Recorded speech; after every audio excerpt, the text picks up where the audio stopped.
नमस्कार दर्शकों, स्वदेश न्यूज के खास कार्यक्रम सबकी बात में आप सबका स्वागत है। इस बार के एपिसोड में आज मेरे साथ एक बीजेपी की बहुत कद्दावर नेता हैं, विधायक रह चुके हैं, मंत्री रह चुके हैं और अभी उनको मंत्रिमंडल में शामिल भी किया गया है और मंत्री बनने के बाद पहला इंटरव्यू वो स्वदेश न्यूज को ही दे रहे हैं। मेरे साथ है राजेंद्र शुक्ल जी, जो पीएचई और जनसंपर्क विभाग के मंत्री हैं। आइए हम उनसे बातचीत करेंगे। सर, आपका स्वदेश न्यूज़ के खास कार्यक्रम सबकी बात में बहुत बहुत स्वागत है और आपको सबसे पहले तो बधाई कि आप मंत्री बने इस कैबिनेट एक्सपेंशन में और आपको जो विभाग हैं वो बहुत अच्छे विभाग मिले हैं, पीएचई है, जनसंपर्क है। धन्यवाद आपको जी। पहला तो सवाल यही बनता है, लंबा एक गैप हो गया, आप बहुत वरिष्ठ नेता हैं, पहले भी कैबिनेट में रहे हैं, लेकिन इस बार थोड़ी सी देरी हो गई, तो इस पर क्या कहेंगे? नहीं, अभी हमारे पार्टी के जो वरिष्ठ नेतृत्व है, समय और परिस्थिति के अनुसार निर्णय लिया जाता है। जब हमारी सरकार 2020 में बनी तो आपको मालूम है कि सिंधिया जी ने समर्थन दिया, तब बनी। तो स्वाभाविक है कि जिन लोगों ने सरकार बनाने में सहयोग किया उनको मंत्रिमंडल में स्थान देना पहली ज़रूरत थी। इसलिए हम जैसे लोगों को ये समझाया गया और हम लोग समझे भी इस बात को कि अभी तो कांग्रेस के कुशासन से मुक्ति मध्य प्रदेश की जनता को मिलना चाहिए, हमारी सरकार बननी चाहिए और विधायक के नाते भी वो सारे काम किए जा सकते हैं जो मंत्री के नाते कम से कम अपने विधानसभा में किए जा सकते हैं। तो हम लोगों ने सहर्ष इस निर्णय को स्वीकार किया था और विधायक के नाते भी अपने क्षेत्र के विकास में जब मैंने काम किया तो लोग यही कहते थे कि ये तो मंत्री की तरह ही काम कर रहे हैं। स्वाभाविक रूप से एक सीनियरिटी हो गई थी, लोग सब जानते थे। मुख्यमंत्री जी का विशेष स्नेह रहा, सारे मंत्रियों से परिचय रहा, सारे ब्यूरोक्रेट्स भी मुझे 12 साल मंत्री रहने के कारण मुझे जानते थे, सम्मान करते थे। तो इसलिए कभी कोई काम रुका नहीं और ये हम सब लोग जानते थे, इसलिए पार्टी के निर्णय के अनुसार काम चला। और अब जब पार्टी ने ये निर्णय लिया, मुख्यमंत्री जी ने निर्णय लिया कि अब आपको मंत्री के रूप में काम करना है, तो उसके लिए भी उसी प्रकार से, उसी भाव से, ना पहले चेहरे में कोई शिकन थी और ना आज ही कुछ ऐसा है कि बिल्कुल दिल उछलने लगा हो। पार्टी की ओर से जो काम दिया जाता है जनता की सेवा के लिए, हम लोग मेंटली प्रिपेयर रहते हैं हमेशा, हर परिस्थितियों के लिए। राजनीतिक कार्यकर्ता की ये विशेषता होती है कि उतार और चढ़ाव राजनीतिक जीवन में आते हैं, लेकिन उसको किस प्रकार से हम स्वीकार करते हैं वही हमारी मैच्योरिटी है। तो इसलिए मुझे पहले भी कोई फ़र्क नहीं पड़ा था, काम चलता रहा और आज भी जब पार्टी नेतृत्व ने ये मौका दिया मुख्यमंत्री जी ने, तो मैं उनको धन्यवाद देता हूँ। ये तो बहुत आपने सही कहा कि एक मैच्योरिटी है कि आपके चेहरे पे वाकई में हमने उस समय भी शिकन नहीं देखी थी जब यहाँ पे सरकार थी और आप एक विधायक के रूप में आपसे मुलाकात होती थी, तब नहीं देखा शिकन। और जैसा आपने कहा कि मंत्री बन गए हैं तो भी ऐसा नहीं हुआ, कोई ऐसा चेंज आया, लेकिन इतने सहज रूप से आपने पार्टी को माना। लेकिन आपके जो बीजेपी की अगर हम बात करें, बाकी जो वरिष्ठ नेता हैं उन्होंने बहुत सहज रूप से इस डिसीजन को नहीं माना है। पहले भी जब कैबिनेट एक्सपेंशन हुआ था, कैबिनेट फॉर्मेशन हुआ था और इस बार भी जो कैबिनेट फॉर्मेशन हुआ है, कई लोगों ने अपनी नाराज़गी जाहिर की। उनका मानना है कि जो इम्पोर्टेड लीडर्स आए हैं उसके कारण बीजेपी के जितने वरिष्ठ नेता हैं, आप लोग जैसे और भी जो लोग हैं, वो सब नेग्लेक्टेड हो रहे हैं, वो सब बैक सीट में आ गए हैं। नहीं, ऐसी बात नहीं है, क्योंकि हम उनको इम्पोर्टेड लीडर कैसे कह सकते हैं? जिन लोगों के आने से हमारी सरकार बनी, हम तो विपक्ष में थे और कांग्रेस की सरकार ने सिंधिया जी को अपमानित करने की स्थिति में जाके पहुंचा दिया और इसलिए वो उनसे अलग हुए और हमने उनको गले से लगाया। उनके कारण हमारी सरकार बनी। तो जिन लोगों के कारण हमारी सरकार बनी उनको हम इम्पोर्टेड कहेंगे तो फिर तो ये हमारी समझ का एक बहुत बड़ा प्रश्न चिन्ह खड़ा हो जाएगा।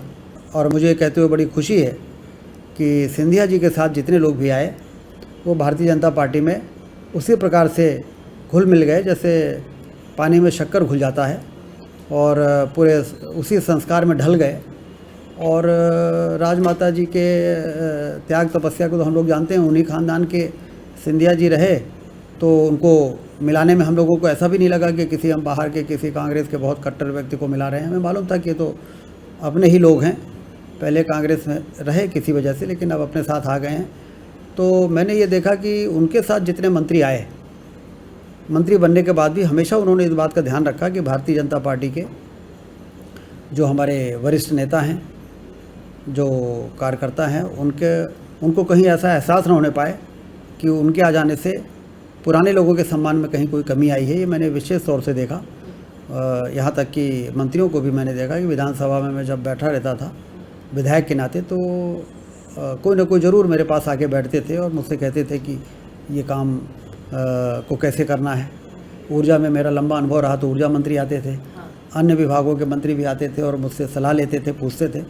तो वो सलाह इसलिए नहीं लेते थे कि हमारे सलाह के बिना उनका काम ही चलेगा, वो हमको एहसास कराते थे कि आप वरिष्ठ हैं और वो हमको महत्व देने के लिए हमारे पास आते थे। ये सब मैं समझता था। जी, बहुत अच्छी बात आपने ये बताई, ये बहुत अच्छी जानकारी जो आपने साझा की है। आपने कहा कि आपके काम कभी नहीं रुके जब आप विधायक के रूप में थे और सभी ने आपको मदद की, चाहे वो विधायक हो, अन्य विधायक हो या मंत्री हो या ब्यूरोक्रेट्स हो। क्या ये इस कारण से हो पाया कि जो आपका नेचर है, आप जनरली बहुत ग्रेसफुल हैं, सौम्य हैं, सरल हैं, सहज हैं, क्या इस कारण आपके काम होते रहे? नहीं, इसका फ़ायदा तो मिलता है। और चूँकि जैसा मैंने बताया कि मैं 11.5 साल मंत्री पहले रह चुका, तो स्वाभाविक है कि कार्यशैली को सभी वॉच करते हैं। और यदि आपका वेस्टेड इंटरेस्ट नहीं है, यदि आपका 1 पॉइंट एजेंडा है, डेवलपमेंट, विकास, यदि ये इंटेंशन आपका जग जाहिर हो जाए तो फिर कोई भी आपके काम को रोकने का कोशिश नहीं करता और साहस भी नहीं करता, क्योंकि उनको मालूम है कि जिस उद्देश्य के लिए ये विधायक बने हैं उस उद्देश्य को पूरा करना तो इनका अधिकार है। और ये अपने लिए कुछ नहीं, लेकिन सब जो कुछ भी कर रहे हैं क्षेत्र के विकास के लिए और जनता की भलाई के लिए कर रहे हैं, लोगों की तकलीफ़ों को दूर करने के लिए कर रहे हैं। तो जब वेस्टेड इंटरेस्ट नहीं होता तो फिर आप कोई भी विषय किसी भी फोरम पे, किसी भी स्तर पर जब आप रखते हैं तो सामने वाला उसको स्वीकार करता है और खुशी होकर स्वीकार करता है कि इस प्रकार के विषय यदि आते हैं तो करने में उनको भी लगता है कि हमारा भी नाम बढ़ेगा, हमारा भी सम्मान होगा कि हमने एज ए सेक्रेटरी या एज ए मिनिस्टर हमने ये काम करने में सहयोग किया था। तो इसलिए यही कारण है कि काम होते रहे। हमने अक्सर देखा है कि जब पावर में रहते हैं लोग, चाहे वो हम पॉलिटिशियंस की बात करें, ब्यूरोक्रेट्स की बात करें या किसी भी अन्य फील्ड में, तब तक आपके आसपास लोग रहेंगे, आपकी सुनवाई होगी। बट जैसे ही कुर्सी से हटते हैं तो शायद उतना तवज्जो नहीं मिलता है। लेकिन आपकी बातचीत से जो मुझे लग रहा है कि काम होते गए, आप कह रहे हैं कि काम होते गए, आप चिंता कर रहे थे रीवा के लिए, विकास के लिए, सारे काम हो रहे थे। तो ये कैसे, मतलब? नहीं, देखिए, मंत्री के नाते आप कोई इंस्ट्रक्शन देंगे उसका असर अलग रहेगा। हाँ। विधायक के नाते इंस्ट्रक्शन देंगे तो उसका असर थोड़ा अलग रहेगा। लेकिन हमें मेंटली प्रिपेयर रहना चाहिए कि हम क्या हैं। यदि हम विधायक हैं तो हमें प्रिपेयर रहना चाहिए कि हम विधायक हैं और ये काम हो सकता है 3-4 बार कहने पे हो, कन्विंस करना पड़ेगा।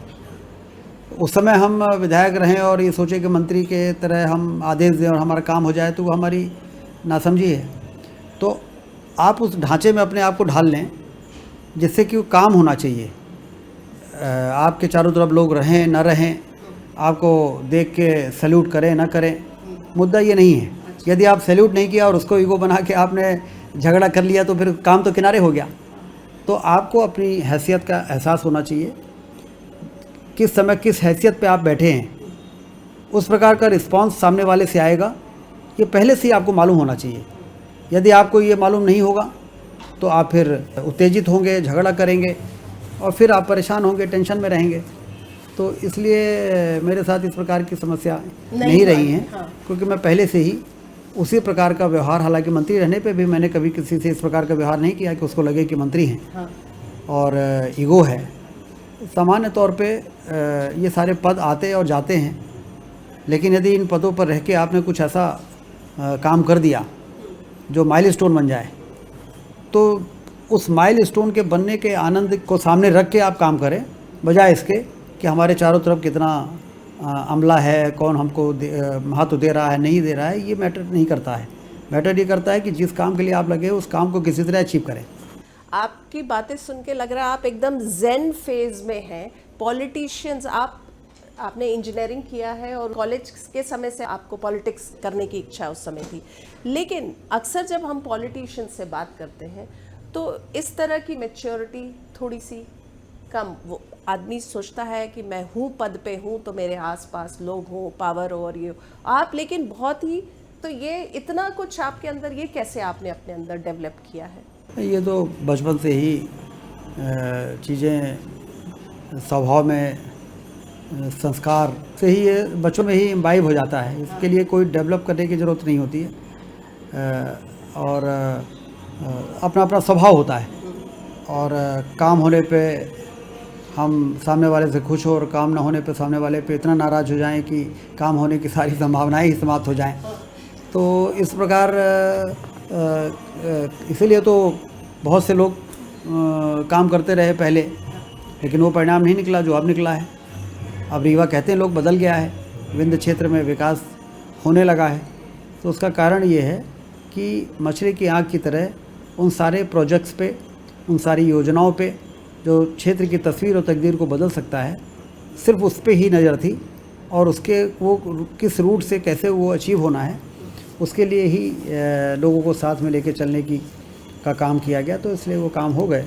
बाकी सब चीज़ें कौन याद रखता है? काम लोग तो याद रखते हैं कि बाण सागर का बांध बन गया और सिंचाई की नहरों से सिंचाई हो रही है, वाइट टाइगर सफारी आ गया, सोलर प्लांट बन गए, वो लोग याद रखते हैं। बाकी चीज़ें तो कौन याद रखता है? जी, आप पहले भी जनसंपर्क मंत्री रहे हैं पिछले कार्यकाल में, इस बार फिर से मुख्यमंत्री ने आप पे भरोसा जताया है, क्योंकि अभी हम देख रहे थे जो इस बार जब बीजेपी की सरकार आई तो मुख्यमंत्री ने ये विभाग अपने पास रखा, लेकिन अब आपको सौंपा है, क्या कहेंगे? बड़ी जिम्मेदारी है। नहीं, उनका विश्वास है, और इसके लिए मैं अपने को सौभाग्यशाली मानता हूँ कि वो ऐसा काम मुझे सौंपते रहे हैं जिनमें उनको लगता था कि हमें कुछ नई चीज़ करनी है। एनर्जी डिपार्टमेंट में भी मैं 7 साल रहा जब 24 घंटे बिजली करना था, और इंडस्ट्री में भी रहा जब इन्वेस्टमेंट के लिए काफ़ी प्रयास किए गए थे। तो ये तो उनका विश्वास है, भरोसा है। हम कार्यकर्ताओं के लिए ये बहुत मायने रखता है कि आपका लीडर, आपके नेता यदि आप पे भरोसा करते हैं, इसका मतलब कि आप सही दिशा में चल रहे हैं। जी, आप रीवा की आपने डेवलपमेंट की बात की, आपने कहा कि एज ए विधायक भी आप बहुत कुछ करते रहे, तो थोड़ा सा बताएंगे? नहीं, रीवा में वो सारे काम जो रीवा को महानगर के रूप में स्थापित करने के लिए ज़रूरी थे, वो सारे काम एक एक करके शहर में 4 लेन की सड़कें, flyover, ROB, bypass, ring road और शानदार कलेक्ट्रेट, ऑडिटोरियम, हमारी पहचान वाइट टाइगर सफारी का बनना, दुनिया में जब सोलर प्लांट लगाने के लिए अभियान की शुरुआत हुई तो सबसे बड़ा सोलर प्लांट रीवा में स्थापित करने में हमने देश में सबसे पहला कदम बढ़ाया। रीवा में बंजर ज़मीन को ढूंढने, फिर उसमें प्लांट लगाने में। अब तो हम रीवा में 500 करोड़ की प्रोजेक्ट पे काम कर रहे हैं, हवाई अड्डा बना रहे हैं, क्योंकि आप जानती हैं कि विंध्य क्षेत्र में विकास की तमाम संभावनाएं रही हैं। लाइमस्टोन हमारे यहाँ जैसे सीमेंट बनती है, 40 से 50 million ton cement Rewa, Satna और मैहर के एरिया में हम पैदा कर रहे हैं। 15,000 से ज़्यादा मेगावाट के कोयले पर आधारित पावर प्लांट सिंगरौली और शहडोल के एरिया में लगे हुए हैं। कोयला हमारे यहाँ है, और उसके बावजूद भी हम पिछड़े थे। इसका मतलब ये है कि जो इंफ्रास्ट्रक्चर किसी भी क्षेत्र के विकास के लिए सबसे ज़रूरी है वो हमारे यहाँ कमज़ोर था। खनिज संपदा प्रकृति ने हमको भरपूर दी थी। हमारे यहाँ जंगल है, 3 नेशनल पार्क्स हैं हमारे यहाँ, और रिलीजियस टूरिज़्म के लिए मैहर में शारदा माई का धाम है, चित्रकूट है। हर क्षेत्र में टूरिज़्म, इन्वेस्टमेंट और किसानों की समृद्धि के लिए जो काम होने चाहिए थे जब वो काम नहीं हुए तो हमारा इलाका पिछड़ा था, और जब वो काम हो गए तो हम महानगर के बनने की दिशा में आगे बढ़ रहे हैं। हवाई अड्डा हमारा मार्च में 72 सीटर का प्लेन शुरू हो जाएगा, तो विकास को पंखे लग जाएंगे फिर तो, आप ही मानिए। फिर तो इन्वेस्टमेंट से लेके, मेडिकल फैसिलिटीज़ से लेके, टूरिज़्म से लेके और आईटी और तमाम तरह की चीज़ों में एक तेज़ी से काम शुरू हो सकेगा। तो ये कमी थी जो पूरी हो गई है। इसमें आधा काम तो मंत्री के नाते हमें किया, और उसके बाद जो बचा काम था वो विधायक के नाते किया। जी, आपने अभी बताया था कि जब सिंधिया जी अपने विधायकों और मंत्रियों के साथ आए थे बीजेपी में, तब सरकार आप लोग की बन पाई थी। लगातार अगर हम मध्य प्रदेश की पॉलिटिक्स और राजनीति की बात करें तो कभी हमने इस तरह का नहीं देखा था। ये जो इस तरह से हुआ था, ये जो सिनारियो उस समय हुआ था, 2020 की बात कर रहे हैं। कमलनाथ जी अक्सर कहते हैं बिकाऊ टिकाऊ बिकाऊ, तो इस तरह की राजनीति को आप क्या समझते हैं? नहीं, अब तो देखिए वो मौका उनके हाथ से निकल गया, बनी बनाई सरकार को संभाल नहीं सके, तो अब ये तो नहीं कहेंगे कि हम संभाल नहीं सके, हमारी कमी है। तो फिर इस तरह के शब्दों का प्रयोग करके कि वो बिकाऊ हैं टिकाऊ हैं। भारतीय जनता पार्टी के यदि कोई नेता विधायक उनके पास जाते थे तो वो भी भरपूर प्रयास करते थे कि हमसे मिल जाएं। तो वही काम करने के लिए आप प्रयासरत थे, और वही काम जब भारतीय जनता पार्टी में अपने आप ही, हालांकि भाजपा ने अपने से नहीं किया, वो आपने उनको इस प्रकार से ट्रीट किया कि उनको ग्वालियर चंबल संभाग में इतनी ज़बरदस्त सफलता दिलाने के बाद भी सिंधिया जी को जब साइड लाइन करने लगे तो उनसे अलग होकर भारतीय जनता पार्टी में आ गए। तो इसमें बिकने और ख़रीदने का सवाल नहीं था, इसमें तो उनको मैनेज नहीं कर पाए, हैंडल नहीं कर पाए, अपने लोगों को जोड़ नहीं पाए, तो इसके कारण लोग उनसे टूट गए। तो अब अपनी कमी कौन बताता है आज के ज़माने में कि हमारी कमज़ोरी के कारण, हमारी गलतियों के कारण सामने वाले हमको छोड़ के चले गए। तो फिर जवाब क्या देंगे? तो जवाब ये देंगे कि वो बिक गए हैं, वो ये हो गए हैं। इस प्रकार की बातें आती हैं, लोग सब समझते हैं। अभी अब कुछ ही महीने रह गए, मुश्किल से 1 से 2 महीना है, अगला विधानसभा चुनाव है, लेकिन कांग्रेस और कमलनाथ बहुत आश्वस्त हैं कि इस बार उनको पूरी मेजॉरिटी मिलने वाली है, एंटी इनकम्बेंसी है और सारे मुद्दे हैं। आप क्या सोचते हैं? देखिए, चुनाव के मैदान में जब भी कोई जाता है तो वो हमेशा ये सोचता है कि हम जीत रहे हैं, तो परिणाम आने के बाद समझ आता है कि अरे ये तो समझ में नहीं आया। जब विंध्य क्षेत्र में पिछली बार रीवा में हम 8 में 8 सीटें जीते, तो कांग्रेस के लोग दावा कर रहे थे कि वो 8 में 8 जीत रहे हैं। आपको आश्चर्य होगा, विंध्य क्षेत्र में तो ये मान रहे थे, जब मैं यहाँ पे आया वोटिंग हो गई थी और काउंटिंग नहीं हुई थी, तो हमें यहाँ पर बहुत सारे लोगों ने, मीडिया के लोगों ने भी कहा कि कांग्रेस की सरकार बन रही है और सबसे बड़ा गड्ढा विंध्य में है। और फिर बाद में मालूम पड़ा कि विंध्य में 8 में 8 सीटें हम जीत गए और 30 में 24 सीटें भाजपा जीत गई। तो ये तो जब तक वोटिंग होकर परिणाम नहीं निकलेगा, अपना अपना दावा सभी प्रस्तुत करेंगे। लेकिन मुद्दा ये है कि आधार किसी को वोट देने का क्या है।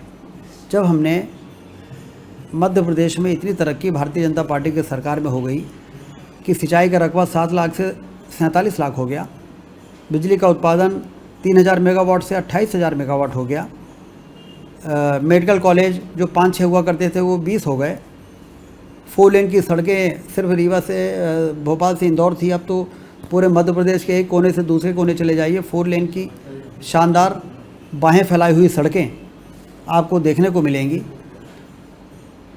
आखिर सिंचाई के आखिर इन्हीं सब कामों के लिए तो सरकारें बनाई जाती हैं। कितने स्कूल उस समय आप पता करिए कि भारतीय जनता पार्टी की सरकार बनने के पहले कितनी हाई स्कूल थी और हायर सेकेंडरी थी। जितनी हाई स्कूल और हायर सेकेंडरी थी, लगभग उससे 3 गुनी हो गई अब हाई स्कूल और हायर सेकेंडरी। मतलब उन्हीं स्कूलों का उन्नयन कर दिया गया जो 50-50, 60-60 सालों के बाद भी उन्नयन नहीं हुए थे और बच्चियों की पढ़ाई छूट जाती थी। तो ये सारे काम होने के बाद जिन्होंने किया वो सबको दिख रहा, भारतीय जनता पार्टी ने किया, और जिन्होंने नहीं किया तो क्या ना करने का उनको वोट मिलेगा कि जिन्होंने किया है उनको वोट करने का वोट मिलेगा। ये तो परफॉर्मेंस बेस्ड वोटिंग का पैटर्न अब पूरे देश में चल पड़ा है कि जो परफॉर्म करेगा उसको ही वोट मिलेगा। और मध्य प्रदेश से बीमारू राज का कलंक मिटा, ये हम नहीं कहते, पूरा देश कह रहा है कि तेज़ी के साथ तरक्की, पर कैपिटा इनकम हमारी 13-14 हज़ार से 1 लाख से ऊपर हो गई, 18 हज़ार हो गई है। तो ये सारे विकास के जो काम हैं, आप गरीबों के कल्याण की योजनाओं के बारे में भी देख लें आप, लाडली बहना योजना, उसके पहले संबल योजना, प्रधानमंत्री आवास योजना, उज्ज्वला योजना, इससे कितना गरीबों का भला हुआ आप कल्पना नहीं कर सकती। तो इसलिए भाजपा को वोट मिलेगा और कांग्रेस को वोट मिलने का कोई कारण नहीं है। मुश्किल से आपको 2 महीने मिलेंगे काम करने के लिए। आप हालांकि बार बार कह रहे हैं कि विधायक के रूप में भी आपने बहुत कुछ किया है, लेकिन आपके मन में थोड़ा भी मलाल नहीं है कि बहुत देरी से आपको ये मंत्री का पद मिला?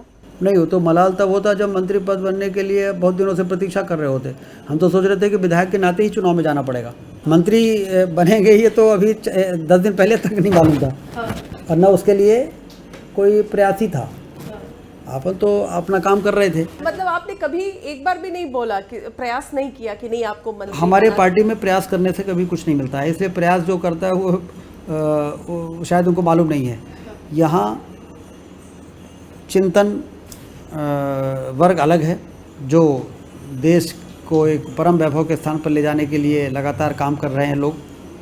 तो इसमें कभी भी प्रयास करने से या मांग करने से कभी कोई सफलता नहीं मिलती है, और इसलिए कोई जो समझते हैं वो करते नहीं, वो अपना काम करते रहते हैं। उनको मालूम है कि बहुत सारे लोगों की नज़र परिस्थितियों पर है, व्यक्ति पर है, और जब सही समय आएगा तो किसको कहाँ पर बैठाना है यहाँ पे तय करने वाले लोग अलग हैं। तो इसलिए इस प्रकार के मलाल की शुरू में जब नहीं बने थे तो 2-4 महीने थोड़ा सेटल होने में लगता है, क्योंकि जिंदगी का ऐसा परफॉर्मेंस था कि ऐसा लगता था कि अब तो इसमें परेशानी नहीं आएगी, लेकिन फिर परिस्थितियाँ ऐसी थी तो 2-4 महीने लगा, उसके बाद तो फिर सब नॉर्मल हो गया। आपने विंध्य की बात करी कि 8 के 8 सीट जीते, उसके बावजूद जो है बार बार ये जो है आरोप लग रहा था कि विंध्य को नेग्लेक्ट किया गया था इस बार, जो पिछली बार का जो मंत्रिमंडल बना था। तो आपको भी ऐसा लगता है कि नेग्लेक्ट किया गया था विंध्य क्षेत्र को? देखिए, वैसे देखा जाए तो विंध्य क्षेत्र में सतना, उमरिया और अनूपपुर भी आता है, तो वहाँ से एक एक मंत्री तो हमारे थे ही, और विधानसभा अध्यक्ष भी रीवा के ही थे। तो रिप्रेजेंटेशन के हिसाब से ऐसा नेगलेक्ट किया गया, ये बात तो सही नहीं है। लेकिन अपेक्षाएं तो लोगों की रहती हैं कि और हो जाए तो ज़्यादा अच्छा है, क्योंकि विंध्य का परफॉर्मेंस बहुत अच्छा रहा है, तो लोगों की अपेक्षाएं तो थी, लेकिन भाजपा ने नेगलेक्ट किया, ये उतना सही नहीं। सवाल जाते जाते पूछना चाहूँगी, हालांकि इस पर बहुत बात होती है। अमित शाह भी आए थे तो उन्होंने कहा था ये पार्टी का डिसीजन रहेगा। कांग्रेस ने अपना फेस डिक्लेयर कर दिया है 2023 के इलेक्शन के लिए कि कमलनाथ रहेंगे। बीजेपी क्या शिवराज सिंह चौहान के फेस पे लड़ रही है या आपके लोगों कमल के फूल पे लड़ रही है? देखिए, कमल का फूल तो हमारा सर्वोपरि है। हमेशा से हम लोग कहते थे कि पार्टी व्यक्ति मत देखना, कमल का फूल देखो। बाकी जहाँ तक आपका सवाल है तो उसके लिए हमारे माननीय अमित शाह जी ने माकूल जवाब दे ही दिया है, तो हम सबको उन्हीं के जवाब के हिसाब से सोचना चाहिए और आगे बढ़ना चाहिए। जाते जाते आप स्वदेश न्यूज़ के दर्शकों को कुछ कहना चाहें तो? मैं तो स्वदेश के सभी दर्शकों से यही अपेक्षा करता हूं कि लोकतंत्र में चुनाव किसी को जिताना हराना कोई खेल नहीं है। ये तो अपने बच्चों के भविष्य को बनाने का सवाल है, आने वाली पीढ़ी के भविष्य को संवारने का सवाल है। यदि भारतीय जनता पार्टी की सरकार 2003 में नहीं बनती तो कैसे इतना सिंचाई का रकबा बढ़ पाता, इतना बिजली का उत्पादन बढ़ पाता, इतना इंडस्ट्रियल इन्वेस्टमेंट आ पाता मध्य प्रदेश में। और ये सारा काम इसलिए हुआ क्योंकि भारतीय जनता पार्टी की सरकारें बनती रहीं और जनता का आशीर्वाद और समर्थन मिलता रहा। इस विकास की यात्रा को हमें जारी रखने की आवश्यकता है, इसको मुकाम तक पहुंचाने की आवश्यकता है।